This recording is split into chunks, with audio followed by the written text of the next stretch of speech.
Bismillahirrahmanirrahim. Welcome class 8 in the period of English. As we are doing lesson number 3 and topic of the lesson number 3 is on the ocean, and it is a poem written by Samuel Taylor Coleridge. As yesterday we had done paraphrase of the poem on the ocean, today we will do figures of speech, rhyming scheme and small questions related to the poem on page number 15. So come to page number 15 of your English textbooks.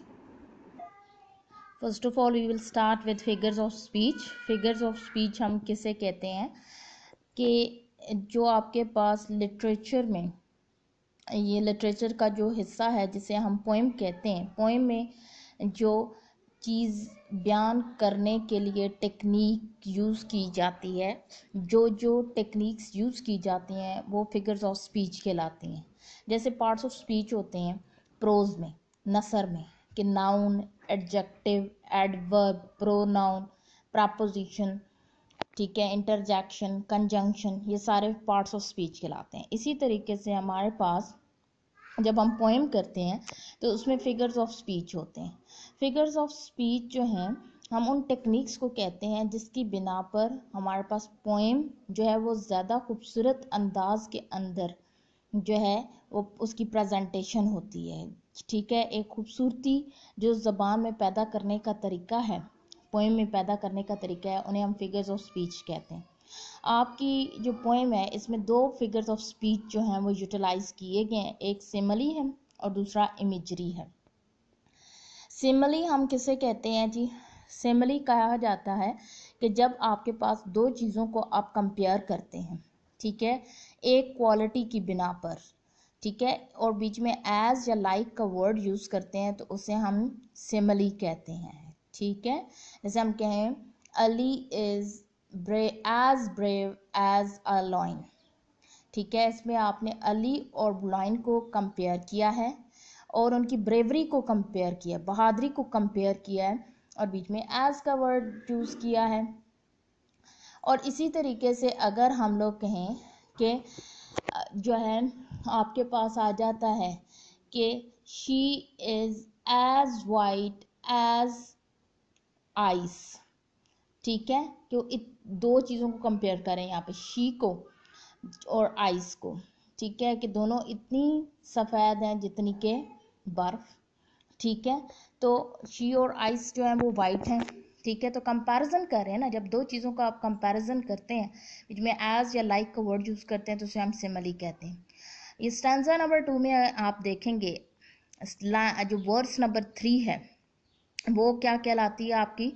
Simile कहलाती है. ठीक है, as idle as a painted ship.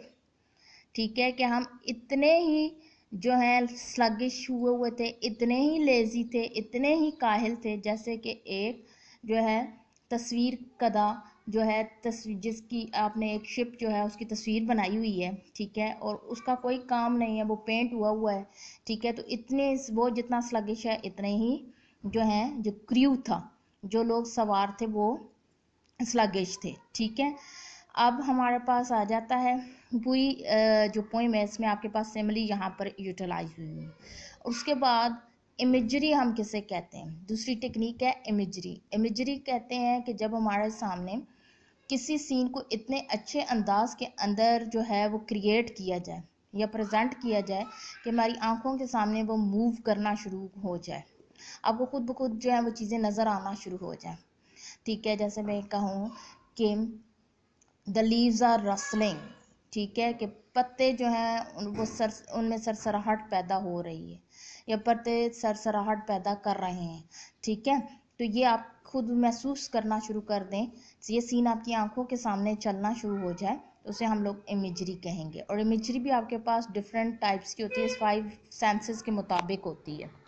ठीक है, sense of touch की भी हो सकती है. ठीक है, जैसे मैंने आपको कहा द रसलिंग ऑफ लीव्स. ठीक है, इसी तरह मैं कहूँ the smell of the apples. ठीक है, तो ये आपके पास सेंस ऑफ स्मेल की हो जाएगी इमेजरी.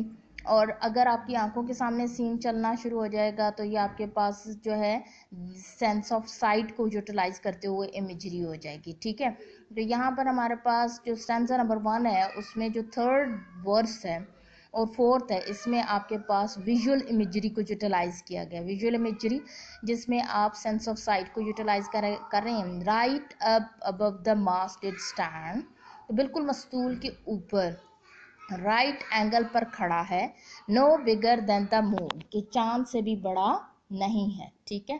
तो यहाँ पर हमारे पास विजुअल इमेजरी को यूटिलाइज किया है कि हमारी आंखों के सामने ये सीन चलना शुरू हो गया है, कि हम खुद ब खुद जो है ये सोचने पर, ये देखने पर मजबूर हो गए हैं कि जो है किस तरीके से सूरज जो है राइट एंगल पर हमारे सरों पर खड़ा है और उसका साइज भी जो है वो चांद के बराबर हो चुका है, ठीक है। उसके बाद हमारे पास इस पोएम में आप अगर देखें, ये 2 फिगर्स ऑफ स्पीच यूटिलाइज हुए, इसके अलावा एडजेक्टिव्स भी जो हमारे पास यूज हुए हैं, सर्कल हुए हुए वर्ड्स जो हैं ये सारे के सारे एडजेक्टिव्स हैं। जैसे स्काई के लिए हॉट एंड कॉपर का एडजेक्टिव यूज हुए हुए हैं, सन के लिए ब्लडी यूज हुआ है स्टैंजा नंबर 1 में। स्टैंजा नंबर 2 की थर्ड और फोर्थ वर्स में पेंटेड का एडजेक्टिव यूज हुआ है, एक दफ़ा शिप के लिए और एक दफ़ा ओशन के लिए। और इस पूरी पोएम के अंदर 3 स्टैंजाज हैं, ठीक है जी। स्टैंजा बंद को कहते हैं, ये बात आपको मैंने कल भी बताई थी। और हर लाइन जो होती है, ठीक है, हर शेर जो होता है उसे वर्स कहा जाता है इंग्लिश में, VERSE, वर्स। उसके बाद आपके पास आ जाता है जी राइमिंग स्कीम के बारे में आपको बताना है। राइमिंग स्कीम जो है, जो भी स्टैंजा होता है, ठीक है, उसका जो लास्ट वर्ड होता है, हर जो जो भी आपके पास वर्स है उसका लास्ट वर्ड का लास्ट लेटर, जैसे हमारे पास पहला जो वर्स है उसका लास्ट वर्ड है स्काई, और स्काई का लास्ट लेटर है वाई, ठीक है। वाई को हम लोग स्मॉल लेटर ए से डेजिग्नेट कर देते हैं। उसके बाद अगला हमारे पास आ जाता है नून। नून वर्ड है जी सेकंड वर्स का लास्ट, और इसकी जो लास्ट लेटर है वो है एन।